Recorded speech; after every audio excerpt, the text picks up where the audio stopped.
Hello, moi c'est Jeannette. Je suis sur Instagram sous le pseudo Jeannette Insta et je viens ici pour vous parler couture essentiellement. Donc voilà, je vais pas faire d'introduction parce que je ne sais absolument pas quoi dire et je vais vous parler du top Kobe de Papercut Pattern. Papercut Pattern, c'est une marque néo-zélandaise que j'ai mis du temps à découvrir. Ils ont un style assez affirmé que j'adore. Ça fait partie des marques de patrons où je pourrais tout acheter si tout m'allait, ce qui n'est absolument pas le cas. Rares sont les patrons que je me vois porter avec ma morphologie.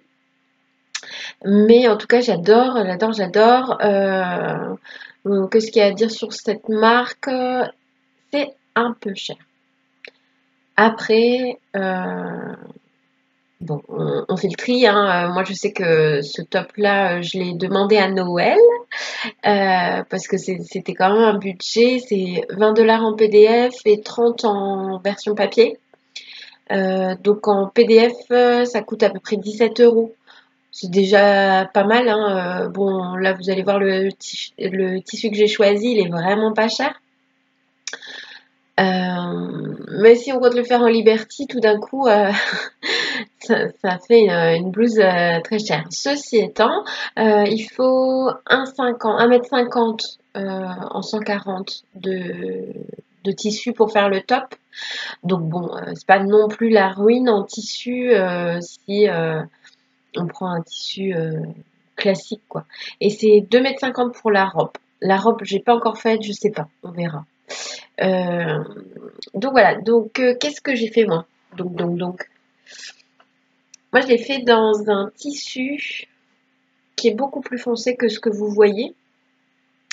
Un tissu Mondial Tissu qui m'a coûté, je l'ai noté tellement ça coûtait pas cher, 4,40 €. Je les avais achetés en solde.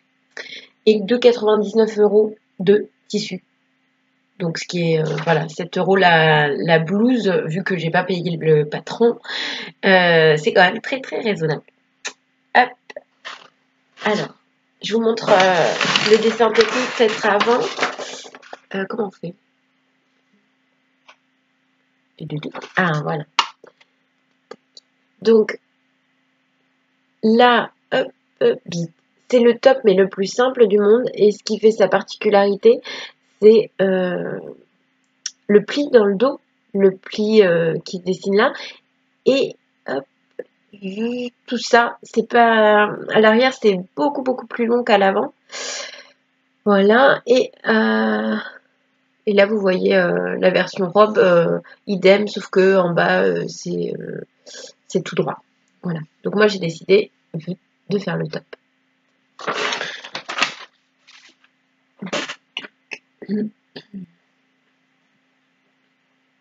Alors, dans quel sens? Ah, voilà, ça y est, j'ai retrouvé le sens. Donc ça, c'est le tissu, comme je vous disais, il est beaucoup plus foncé en vrai. Ici, on voit bien le décrochage. Non, en fait, on voit rien du tout. Ah, voilà. On voit bien le décrochage avec l'arrière. Et ici, il y a une jolie petite fente.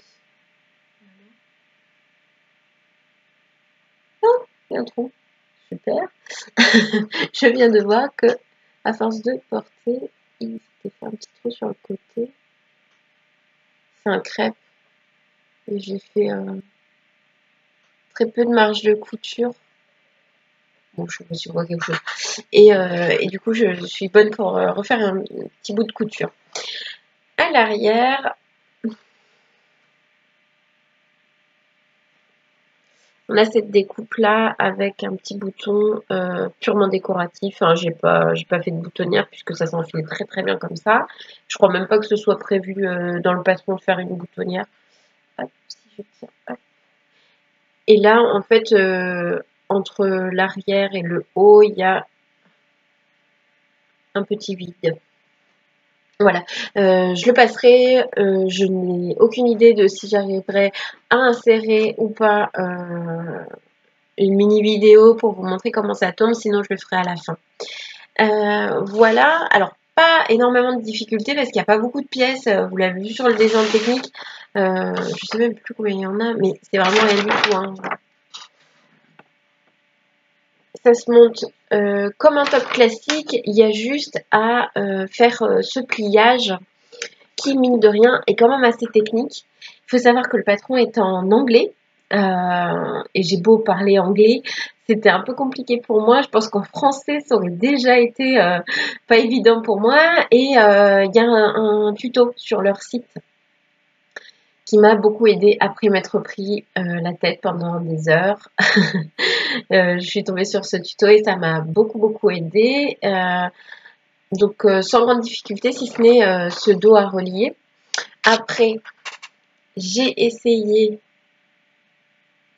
un pied que j'ai acheté, un pied ourleur. Mais c'est vraiment trop bien. Voilà. Donc ça fait un rentré de 0,4 mm. Donc très fin et c'est hyper propre. C'est-à-dire qu'en un passage, sans faire de rentrée au fer, ça plie et ça replie le tissu et hop, c'est fait. Enfin, c'est magique. Comment j'ai pu m'en passer pendant tout ce temps. Donc voilà, pas de grande difficulté. Globalement, rien à dire.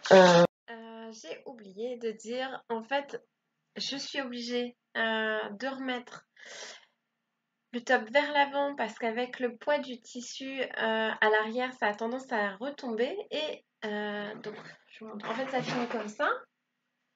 Hop, ça tombe derrière. Moi, je veux remonter parce que la ligne d'épaule, elle est quand même là. Hein. Donc, il y a un problème. Et quand je remonte, voilà, on a ce fameux. Enfin, ça baille pas vraiment. Finalement, en fait, le plus gênant, c'est d'avoir à remettre, vers l'avant, puisque tout ce poids à l'arrière qui fait tomber le tissu. Alors peut-être que si il est réalisé dans, comment ça s'appelle, pas la popeline, ce qui est plus fin. La batiste. Alors voilà, si c'est fait dans une viscose très légère ou une batiste de coton, peut-être qu'il n'y a pas ce problème de poids vers l'arrière. Je ne sais pas, à tester.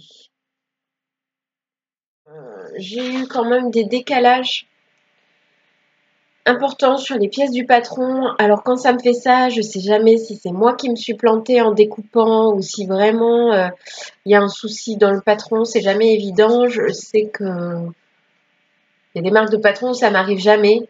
Donc bon.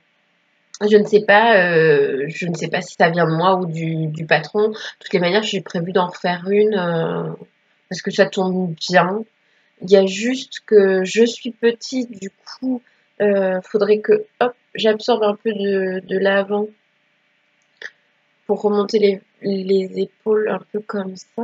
Hop, on peut pincer comme ça parce que ça a tendance à bailler. Comme je suis petite, il y a trop de tissu à l'avant. Voilà. Hop. Qu'est-ce que j'ai? Ah oui, et j'aime bien en fait que les marges soient incluses dans les patrons. Déjà, le top du top pour moi, c'est un patron PDF avec les marges incluses. Et là, c'est royal parce que recopier, moi, c'est pas possible. Et s'il fallait recopier et rajouter les marges, j'abandonne. Donc voilà. Ben voilà pour cette première vidéo express. J'espère que ça vous aura plu. Et je vous dis sûrement à bientôt.